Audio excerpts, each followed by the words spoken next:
5G Batelma, des actualités uniques, dynamiques et renversantes dans le journal TV.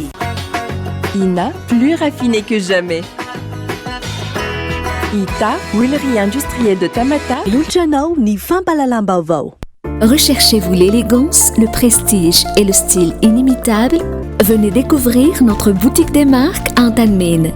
Vous présente Ni Vavao. Ne tardez plus, vivez le meilleur des bons plans. Patimax, la qualité au meilleur prix. Lulchanao ni Fampalalambaovao.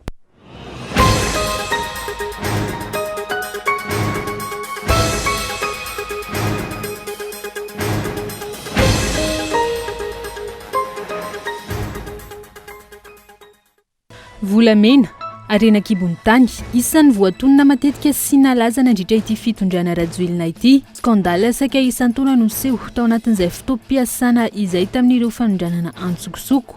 Ireo madinika hatrany anefa nosaziana na iaraha malalaza fa maro ireo olona ambony manao lava-tanana tompon'antoka amin'izany. Tsy manaiky mbola iverenany Andry Rajoelina eo amin'ny fitondrana ireo diaspora malagasy any Eropa. Indrindra ny tao a Frantsa nandritra ny diabe nataon'izy ireo tany antoerana omaly. Ankoatra ny osoka sy ny alatra tamin'ny fividianana tao amboletra ny 12 Novambra. Tompon'antoka amin'ny fiamoran'ny Madagasikara amin'ny sehatra rehetra i Andry Rajoelina. Ny amafy ny fifandonana tao amin'ny faritra Agnones androany maraina, manamafy hatrany adiny ao Israel, miantso amin'ny fampitsarana ny ady ihany koa ankilan'ny fikambanana samihafa ary nampiatra ny veto manoloan'izany ny tao États-Unis. Arahintsika vetrany ary ny andindinizay.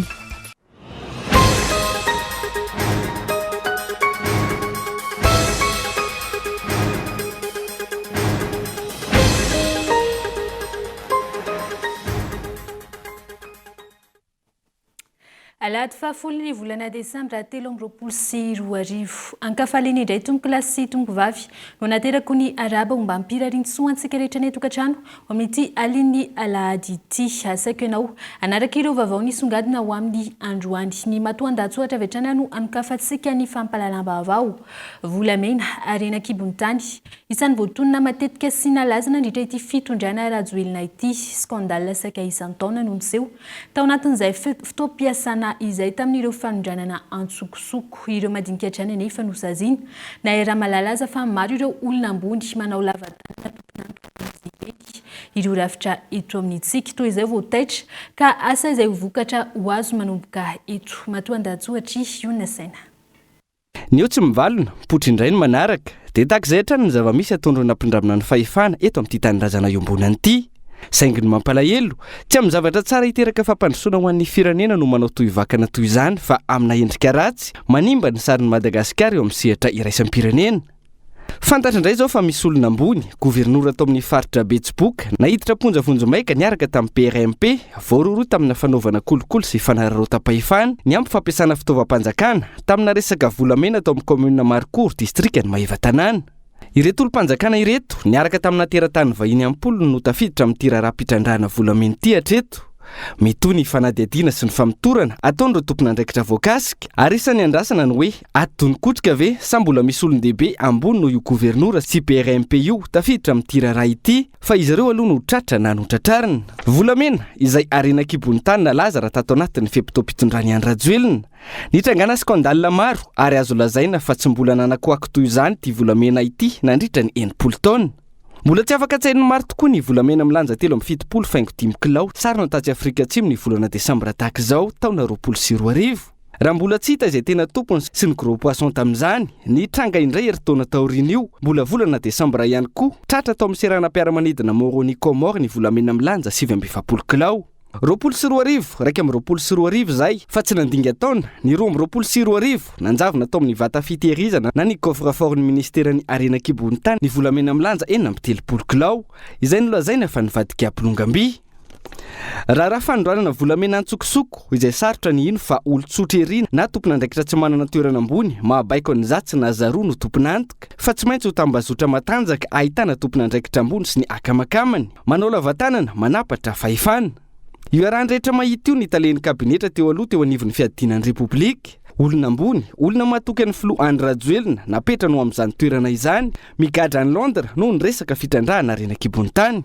izao mivoaka izao indray fa misy gouvernoura olom-panjakana ambony no tendreny Andry Rajoelina ihany koa voaroroy amina fitrandrahana volamena.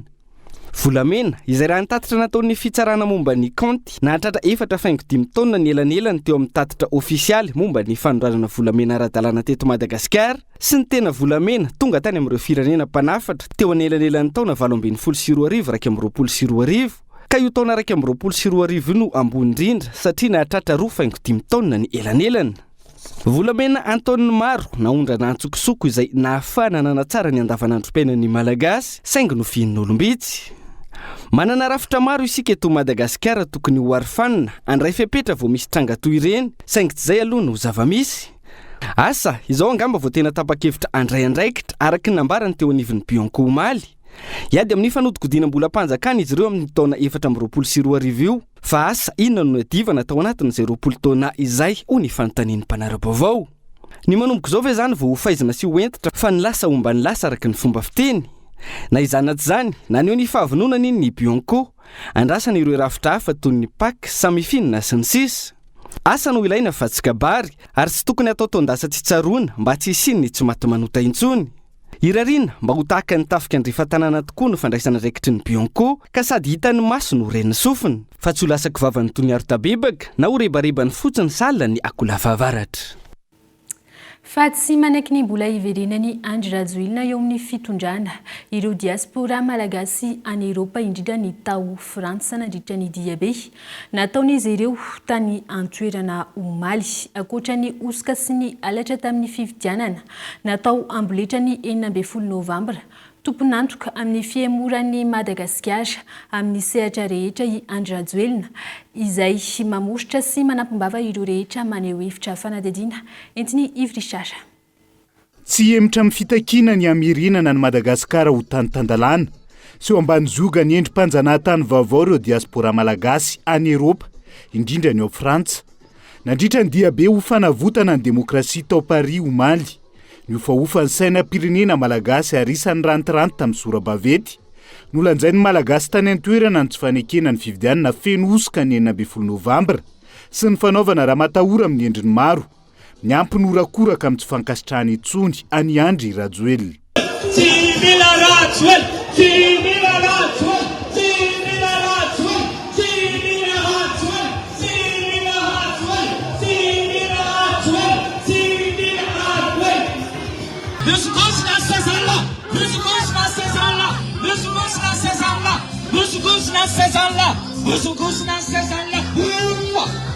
Niemitra ihany koa i Madagasikara nandritra ny fitantanany Andry Rajoelina ireo diaspora malagasy. Taremarika farany milaza ny momba izay ny indice mondial de la faim ho antaona 2022 izay mametraka ny firenena ho fa 420 amin'ny firenena 520 raha mbola tany amin'ny fa 120 isika ny taona 122. Teboka maro ny tsy mandeha amin'ny lono ny diaspora malagasy ary manjaka ny raha matahora sy ny fanampenam-bava ireo manatsokafona ny zava-marina eto amin'ny firenena. Ny firenentsika manodonina fa lasa trano maizina ankehitriny satria izay rehetra miteny dia voagady. Izay zavatra rehetra tsy mifanaraka amin'ny lohan'ny Rajoelina sy ny mafia dia voagady.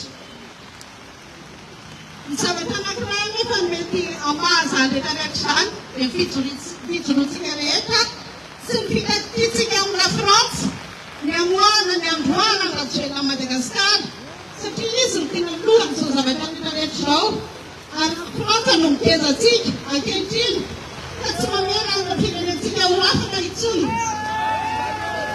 Oentiny mampiavaka teny izao dia zana tantena vaza daholo. Ny olona rehetra na ny malakina rehefa saika hijoro dia lazaina mifampitoro. Ny olona izay nanome ireo antoka taratasy misy osika tamin'ny fifidianana dia novoina kitsirana. Ary hitantsika fa misy olona avy amin'izareo savona ihany koa amin'ny alatsinainy déferlement Madagasikara sy Christian Tabe. Tsekena intsony! Tsekena!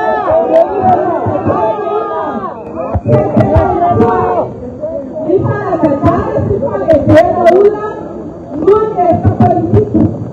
Ary takina ihany koa na zanaka be marena ny zareo dia mbola takitika ary edimantsika ny amoana ny toegadra rehetra notazo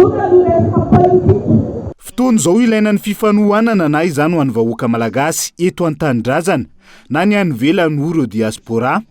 Izy ireo izay nanamafy fa tsy hijanona ny tolona raha tsy tafaverina amin'ny lalana tokony hitondrana azy amin'ny fahafahana tanteraka sy ny tena fampandrosoana anatin'ny fanarahan-dalàna ny firenena. Fa maro ireo teboka ilaina jerena manokana ho amin'ny fampanajana ny zololombelona eto Madagasikara. Sarotra ny ahafahana mampandroso ny firenena raha toka tsy misitraka ny zo ny olom-pirenena. Hony teo anivon'ny ONDH na ny Observatoire National des Droits Humains androany. Amin'ny akabeny tsy mbola voahaja ny zo civil sy politika ho iatra ny fanazavana. Arahantsika ny fanadidina. Voahitsakitsaka tanteraka ny andininy fa 7 amin'ny fifanarana iraisam-pirenena momba ny zon'olombelona na ny DUDH raha ny zava-misy eto Madagasikara hoy ny ONDH na ny Observatoire National des Droits Humains. Voalaza mazava ao amin'ny andininy fa 7 io fa mananjo amin'ny fahalalana maneho hevitra ny tsirairay. Ankoatra izany ny fifanarana iraisam-pirenena mikasika ny zo civil sy politika. Ankilan'izay ihany koa ny fitovianjo amin'ny resaka fitsarana izay voalaza mazava ao amin'ny andininy voalohany amin'ny DUDH io hatrany. Raha ny situation Madagasikara raha jerena amin'ny alalan'ny tatsy moa zany sy alefa any amin'ny ataontsika hoe ny rapporteurs spéciaux makasika ny any amin'ny commission makasika ny zon'olombelona reny dia ny rapport alefany ahitana fa mbola misy maro ny ataontsika hoe tsy fanarahana ny zon'olombelona eto Madagasikara. Hitantsika ihany koa moa zany amin'ny ankapobeny amin'ny fiainam-pirenena mpanga eo amin'ny tsy mety tsy fanajana amin'ny ankapobeny ireo zo fototra ireo fahalalana fototra toy ny fahalalana politika ohatra sy ny ara-tsivily raha fitentsika ny fahalalana ny hevitra ohatra arak'izay voalaza ao amin'ny andininy fa 7 ny fanambarana iraisam-pirenena makasika ny zon'olombelona izay angalazatsika 17 taona ny amin'izao fotoan'izao.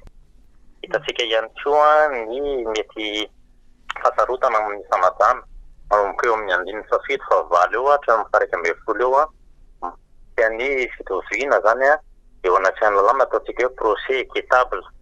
Io ihany koa hita hoe mbola misy olona ihany nefa raha mametraka fantanitsika hoe izy tena tokony hiaro sy antoka an'izay zon'olombelona zay dia anisan'ny voalohany indrindra angamba ataontsika ny fitsarana.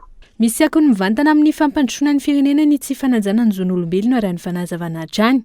Raha ny toerana misy an'i Madagasikara, maro amin'ireo tolo-kevitra nandritra ny EPU na ny examen périodique universel tamin'ny taona 2012 no tsy voahaza mandraka androany.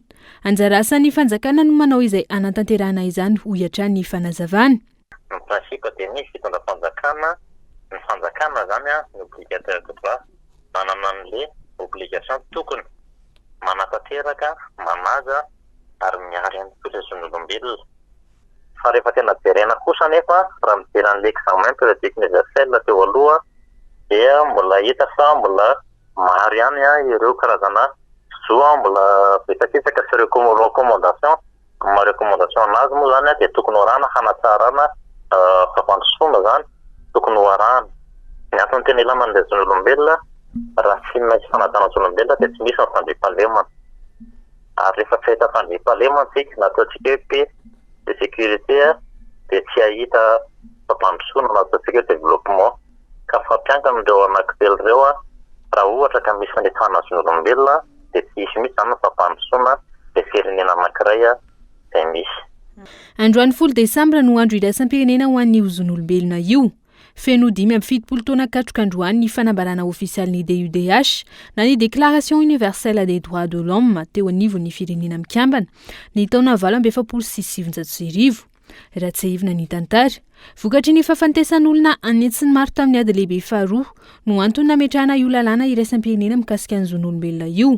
Arak'izany, 17 taona aty aoriana, mbola lavitra ny toerana misy an'i Madagasikara izay anaovan'ireo olom-pirenena, firaisamoam-pirenena ary mpisehatra politika antsoavo ankehitriny. Isan'ireo mpanao politika naneho hevitra manoloana izany ny filohan'ny antoko malagasy miaramaiga Ajo Andriananarivelo na mafisiny amin'izany fa manana didiny rehetra noho ny ady ho amin'ny fanajana ny zon'olombelona ny kamaroan'ny malagasy izay miaina anaty eksetra sy farim-piainana tsy zarizary tanteraka. Hatreto tsy mbola lany teo anivo ny anteny miera-pirenena ny lalàna mikasika ny fiarovana ny mpiaro-ny zon'olombelona sy ny papaneny lakolosy eto Madagasikara. Tsy manaja ny paikady mpanjakana entina miady amin'ny kolokolo raha ny eto Madagasikara amin'izao fotoana. Ho ny tompony andraikitra eo anivon'ny RHI nany réseau d'honnêteté et d'intégrité ho an'ny distrikta Navaradrano. Ho an'ity fikambanana ity mila tomboka eny amin'ny sekoly ambaratonga fototra ny fanentanana sy ny fanabeazana. Mahakasika ny ady amin'ny kolokolo. Christian Dimby. Mila tomboka eny amin'ny sekoly ambaratonga fototra ny fanentanana sy ny fanabeazana ireo ankizy mahakasika ny ady amin'ny kolikoly. Ho ny filohan'ny RHI na ny réseau d'honnêteté et d'intégrité ho an'ny distrikta Navaradrano. Nanamafy ny tenany fa ny fitazainareo ankizy manomboka eny amin'ny sekoly ambaratonga fototra no ahafahana manamafy ny ady amin'ny kolikoly izay efa mahazo vahana tanteraka amin'izao fotoana.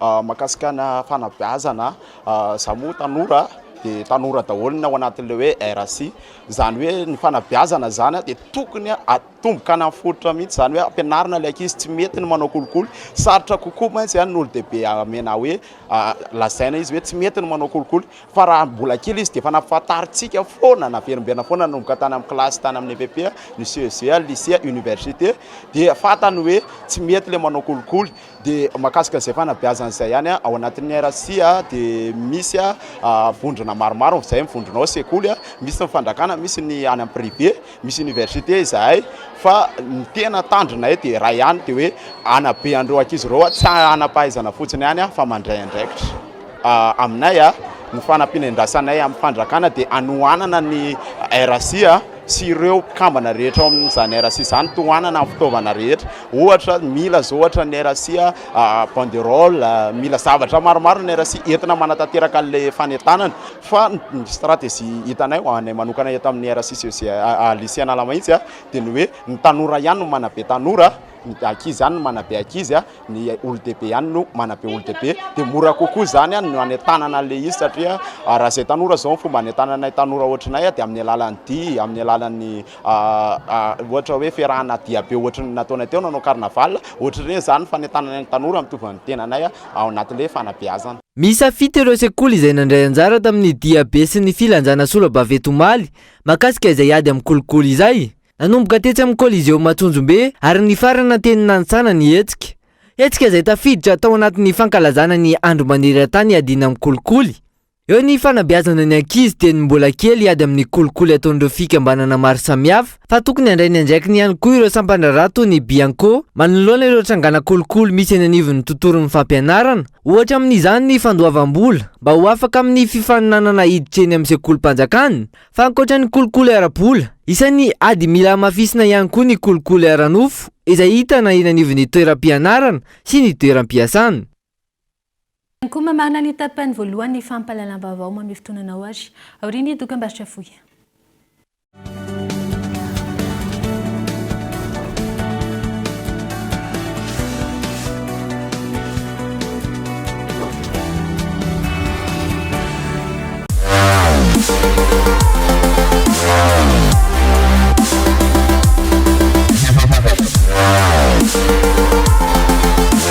Découvrez de nouvelles sensations.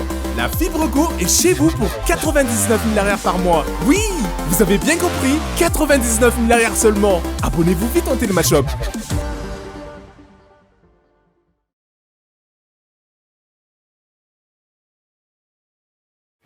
Ina dia vita amin'ny soja voafantina mba hampatsiro ireo karazan-tsakafo karakarainao. Ny menaka Ina dia ahitana oméga 3 sy oméga 6 ary ara-pahasalamana no notrikaina entin'ny soja. Ina ilay menaka manome tsirony nahandronao isan'andro.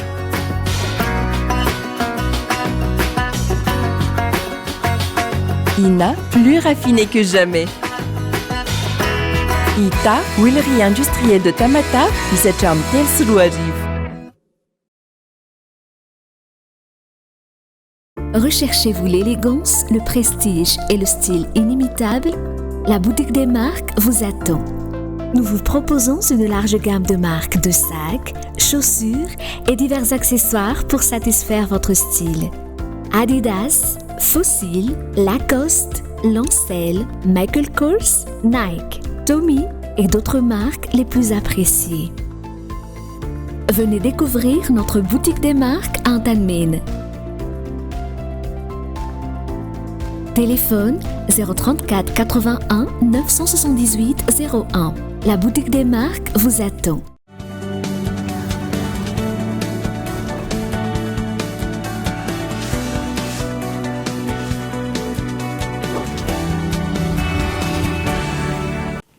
Tavaverigny indray ato amin'ny tapany faharoany fampahalalam-baovao mamekina ny araba tongolasy tongovavy asaiko hatrany ianao ananaka ny toany fampahalalam-baovao amin'ny androany ny vaovaony tsy fandripahalemana avy hatrany ano ano izy atsika izany tsy voafeny hitrangana tsy fandripahalemana eto Antananarivo sy ny manodidina amin'izao fotoana hoy ireo mponina eny Besarety izay nanaovana fanadihadiana antony voalohany mahatonga izany ny fahatapahan-jiro lava reny izay manome vana ireo mpanao ratsy eo ihany koa ny tsy fisian'ny mpitandron'ny filaminana manao fitsirina eny fotriny. Christian Demby.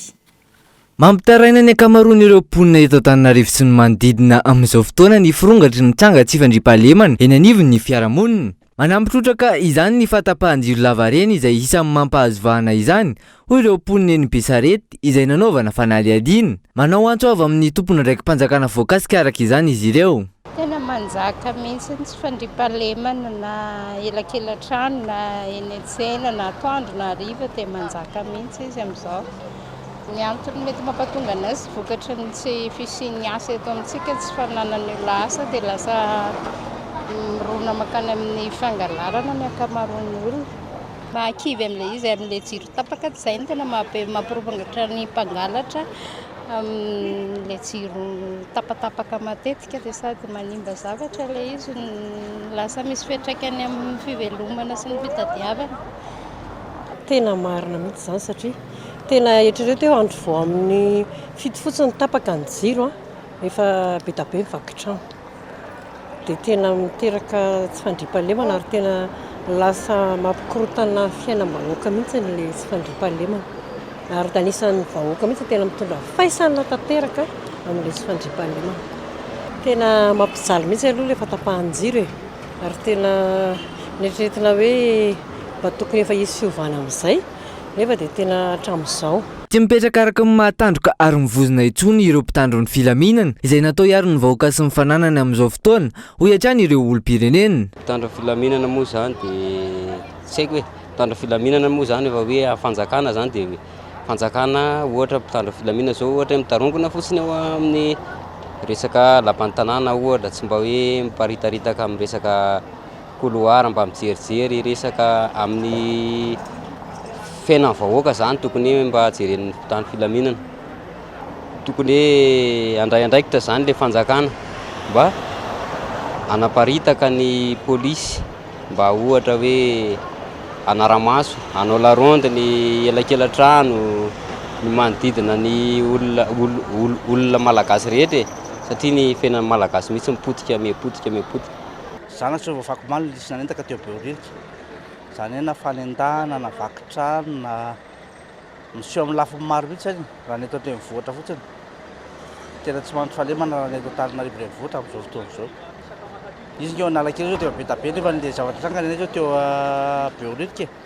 Zany hoe tsy nandeha zany tany dia tsy nitranga ilay loza. Tokony hamafisiny koa zany ny fandraisana raika amin'ny tsy fandripahalemana. Asa hoe manakaiky vahoaka koa izany rehefa manao ny asa ireo mpitandro ny filaminana ireo. Ohatra be da be any izy raha hita amin'ireo Analakely ireo. Fanao ireny tsy reto Antananarivo renivohitra fotsiny manino ireo tsy miparikeraky ny elakelan-trano ny an-dalana rehetra eny. Nefa afaka be da be mitombo fotsiny eo Analakely zany. Tsy ny eto amin'ny faritany Antananarivo sy manodidina ihany, faritra Mairana koa nefa naneho fitarainana manoloana ny firongatry ny tsy fandripahalemana amin'izao fotoana. Etsy ankilany, mbola maro ireo mpitandro ny filaminana izay miantrana etsy amin'ny kianjan'ny 13 Mey. Ireto farany izay ampiasaina atao hery famoretana ireo mpanohatra mitaky fanaran-dalàna. Ny vahoaka malagasy ao anatin'izany tsy mandry fahalemana na tandro na alina na tsaha na tanàna. Manampitrotraka izany ny fampitehan'ny sy ampiariana vokatry ny fahatapahan-jiro lava reny sy ny fiakarany vidim-piainana ankehitriny. Raha fomba vahoafa kosa indray dia manaitra hatrany amin'ny fanarenana sy fikojakojana tanteraka ny zotra an-dalamby. FCE ny fianaratsoa Côte Est ny solombavambahoaka ny Madagasikara voafidy tao fianaratsoa voalohany ankoatra ny andraikitry ny fanjakana amin'ny fampandehanana ny zotra izay isan'ny avokafoky ny fampandrosoana ny fianaratsoa sy ny ilany antsinanana iny. Miantso ny vahoaka amin'ny fikojakojana ny fotodrafitrasa ihany koa ny solombavambahoaka ny kojakoja an-dalamby izay misy mangalatra raha ny fanazavana. Arahantsika ny fanampanazavana mikasika izay. Ny zava-misy rehefa jerena dia misy mihitsy ny olona minima many bilaoany reny lalamby reny ary tokony asiana andro maso bokon'olona satria ain'olona no mandeha ao anatin'ny lalamby fa tsy sanatria izany hoe mandeha fotsiny amin'izao tsy misy ain'olona ao anatiny ka anisan'ny tena ilaina ny fanaraha-maso ary indrindra izany fanatsarana izany satria fantatra tsara fa avokavoko fianaratsoa manontolo iny lalamby iny. Matetika manomboka eo sambavy midina manapatrana any abivoany any dia misy ny bilao tsoan'ny olona. Io zany dia voalaza teo hoe tena antoka udinany satria amin'izao fotoana izao ny amin'ny lalamby dia efa mahantoka ny karaha-mampiasa ary efa manomboka manarina an'ireo tsy fahaloavana ny karaha-mampiasa teo aloha. Mbola lavitrezaka ny fampiroboroboana ny fampianarana sy fampiofanana ho tonga pilotina ny mpanamory fiaramanidina raha ny eto Madagasikara amin'izao fotoana. Ho ny tompony andraikitra eo anivon'ny aviation civile de Madagascar. Olana sedraina amin'izany sy fampiny avion école na ny fiaramanidina natokana ho an'ny fampiofanana raha ny fanazavana. Fanadidina. Vitsy ireo fiaramanidina natokana ho an'ny fampiofanana ho pilote na ny mpianatra ho mpamory fiaramanidina raha ny eto Madagasikara amin'izao fotoana ho ny tale général aviation civile de Madagascar. Ny tsy fahampian'ny fitaovana tahaka izao izay mampiembitra ity sihatra iray ity raha ny fanazavana. Azoko lazaina hoe ny avion école izany hoe vitsy ny avion école eto anankiray anankiroa raha be indrindra nefa le mpianatra betsaka. Zay zany ny olana satria io manko tsy fanomezantsiny le tompon'le avion no manao investissement dia izy ny mahita hoe rentable sa tsy rentable dia eo tsika no somary misika kely amin'izay fotoana zay. Betsaka ny fanovana tamin'ny règlement aéronautique de Madagascar ny RAM na mifehy fampianarana na mifehy an'ilay avion école misy fanovana betsaka be zany betsaka ny fanalalana natao raha ohatra ka somary nisy teritery taloha mba hahafahan'ny rehetra afaka libre amin'izay investissement atao amin'izay. Na eo aza izany efa maro ireo tanora ny lina ary efa mahazo vahana eny anivon'ny fiarahamonina ihany koa ity fampianarana mpamory fiaramanidina ity. Manana ho avy mamirapiratra ny fampianarana eto amintsika satria miroborobo raha taloha ny école nationale eny amin'ny mareriny teto amin'izao tsika manana anankitelo donc anankiroa privé anankiray ny fanjakana donc mahavelombolo indrindra koa moa zay nijery solution tsika amin'izay fahafahana manao examen anatin'ny fotoana malaky zay raha ohatra ka taloha limité amin'ny présentiel ny fanaovana examen ohatra hoe raha tsy ampidimy ny olona dia foana ny examen amin'izao tsika na olona ray raha miditra anatin'ilay salle d'examen amin'ilay examen sur écran dia efa mety foana.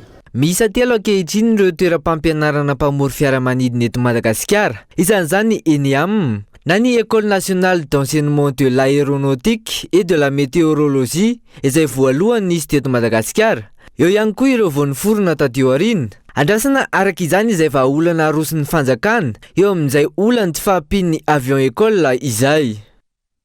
Mahajanga indray sika tao anatin'ireto fanadihadiana manaraka ireto tanatin'ny famelabelaran-kevitra nandritra ny dinika mikasika ny fikarohana sy fampiasana fahalalana siantifika tao Mahajanga no nahafantarana fahagoavana ny fahampotehan'ny tany sy ny alana karafantsika isan'ny lesoka ny tsy fisian'ny fifampiresana eo amin'ireo tompon'andraikitra ao Mahajanga sy ny mpikaroka izay manana paikady maty-paika hiatrehana izany raha ny fanazavana. Anja Robert, Cool TV Mahajanga.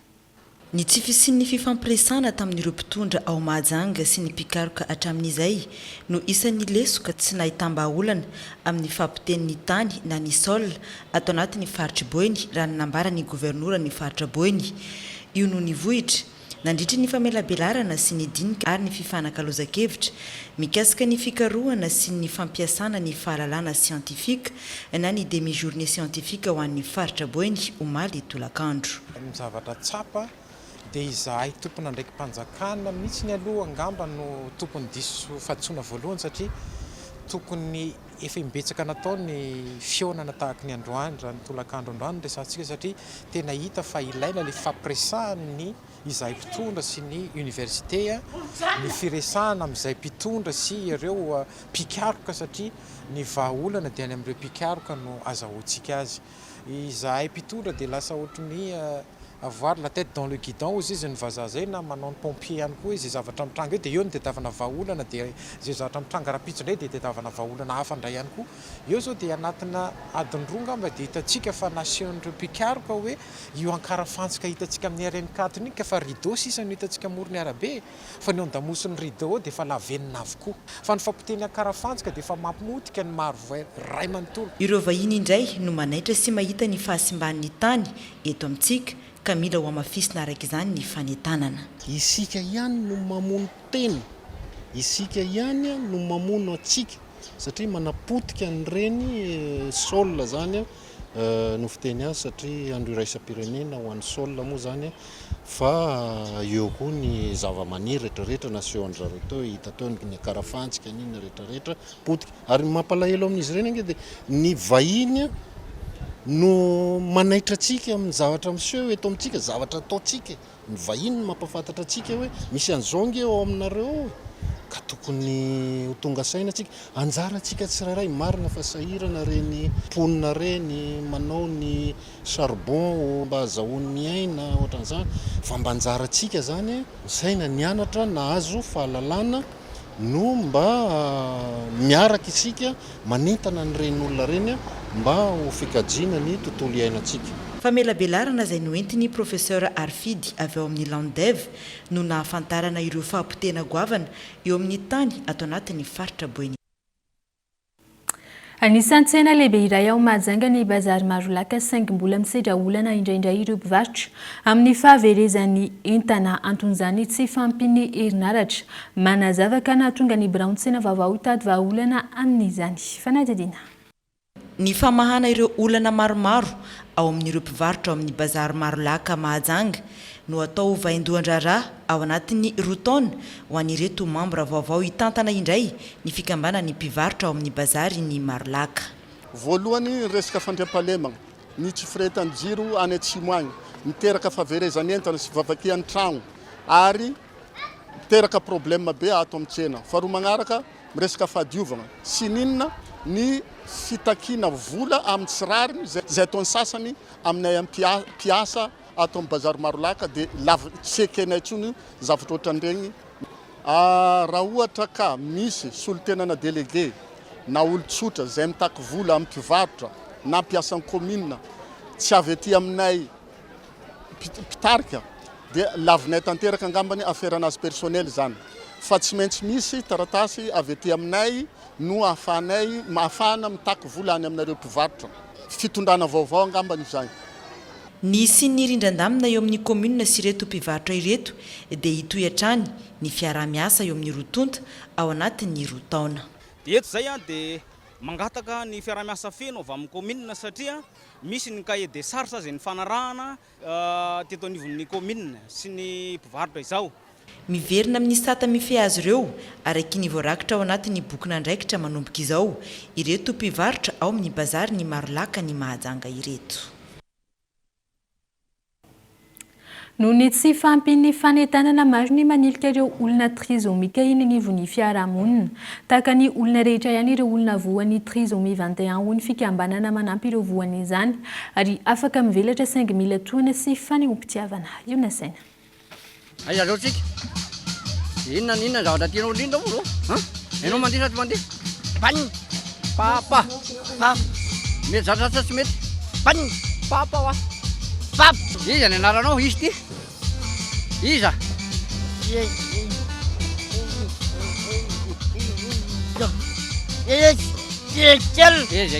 Izy no Ezekiel na safidy ihany koa no fiantson'ny namany azy.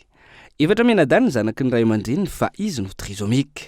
dia zay izy manana problema kely na ampianarana somary misy herisetra kely ataony na janona kely mihitsy ilo zao na amin'ny fianarana ihany dia manimo izy efa mbola itoy le fianarana io zany atsoatsy rehefa ohatrano zay dia azo irany izy hoe andana alaivo ry stelori na alaivo ry alandana makalambo tafiana dia azo irana tsara izy a mandeha tsara izy a comprendre tsara izy fa misy fotoana manamodravatra tseny dia ampianarana azy matitetika dia hainy iny dia lasa tsy hoe routine fa tena hainy tanteraka mihitsy le izy. Izy zany a rehefa asiana mandray zavatra anankiray dia atahorany iny atahorany simba tsy hoe atahorany izy matahotra fa atahorany simba dia ty menanao foana le izy dia le ampianarana azy an'izay zany a mba aleo tena amin'ny zavatra rehetrarehetra. Miezaka ireo fikambanana maro misy eto amintsika manao ny fanentanana saingy maro no tsy mbola mahalala ny trisomie 21 eto Madagasikara. Amin'ny ankapobeny zany misy ataontsika hoe trehitovizana ny ankizy tenen'ny olona hoe ohatrany sinoa somary botabota fohifohy fa ny tena mety indrindra zany dia ny dokotera no manamarina hoe tena trisomika tokoa le zazana tsy dia amin'ny ankapobeny zany misy fahatarana izy zay moa zany le hoe fahasembanana fa atao hoe fahatarana le izy zany amin'ny fivelarana na ara-tsaina na ara-batana olombelona mitovy amintsika rehetra ihany izy manana zo izy toy ny androany zany hifaly hifetsy miaraka amin'ny fianakaviana manana zo izy hisitraka fitsaboana manana zo izy hianatra iaina toy ny olombelona rehetra dia manentana antsika ray aman-dreny zany mba handray atanana an'ireny ankizy ireny araka ny tokony ho izy efa be da be ny fitoerana mandray atanana azy ireny raha ny eto Madagasikara. Ary indrindrandrindra le fanentanana eo anivon'ny fiarahamonina miampitombo zany ny olona zao mahafantatra ny kasika an'ity atao hoe trisomie 21 ity zay karazana fahasembanana izay misy eto amintsika eto Madagasikara. Ny ankizy trisomika izay afaka mahavita zavatra raha mahazo tohana. Ny vina moa zany satry hoe ho tafita lavitra izy nefa araka ny teny atao amin'ny Madà Trisomangariva hoe tsy ho lasa mpampianatra io na lasa dokotera na ho lasa mpanamory fiaramanidina fa le ampaleo tena azy sy afinaritra azy amin'ny fiainana no tena tanjona iray aman-dreny zany dia ohatra hoe mba afaka manao zavatra hafa izy fa izy maromaro ny trisomie fahitako fa afaka mitatana tsy hoe mitatana zany fa afaka miasa amin'ny restaurant zany rehefa tena ampianarina elaela mihitsy zany rehefa tonga eo amin'ny fa 20 taona 20 taona mahery eo 30 taona dia efa maromaro ny hotelina leoko fa misy an'ny zala reny mandroso sakafo miserveran'ny client amin'ireny hotely maro samihafa reny dia zay zany mba fandrina hoe mba ho tonga ohatry reny izy aorinany mba aleo tena mba aleo tena amin'ny fiveloma tsy hoe hiakina amin'ny ray aman-dreny zay tsy ho foana na hiakina amin'ny zokony areo koa manana tokantrano anarina dia mba aleo tena ohatr'izay amin'ny asa fivelomana keliny anarinany. Dia tsy antanomena nisy ny fiarahandro fianakaviana manana olona trisomika tanjona ny fifanampiana sy ny fiarahandro ankizy miala voly toy ny ankizy rehetra fa ihany koa anatin'ny fanamariana ny andro maneran-tany ho an'ny son'olombelona. Tavenir aloha tavenir Cécile tavy mafy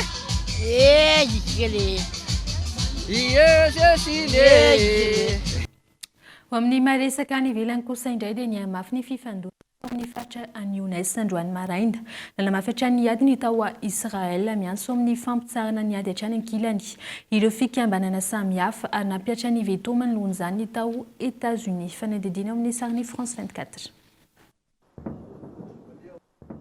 Nuit et jour. Andro aman'alina maneho ny fanapohana ao amin'ny bande de Gaza hatrany Israel na dia ifanandritra ny 3 volana aza ny faharetany ady tany an-toerana mihamafy hatrany ny fifandomana ao avaratry Gaza.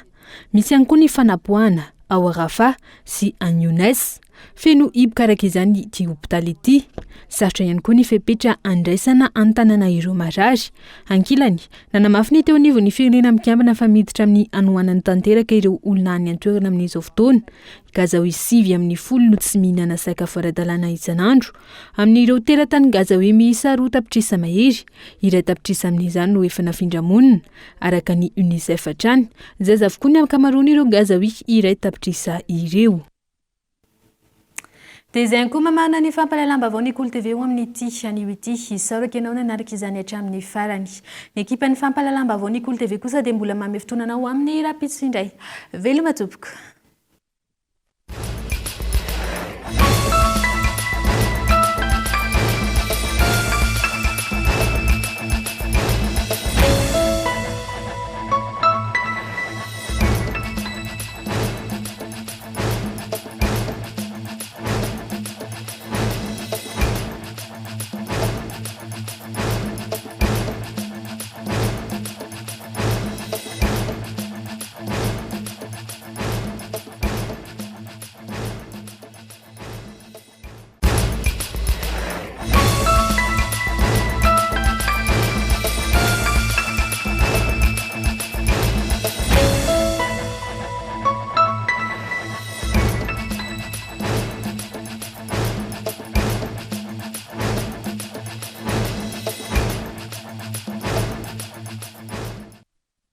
Ne tardez plus, vivez le meilleur des bons plans. Patimax, la qualité au meilleur prix.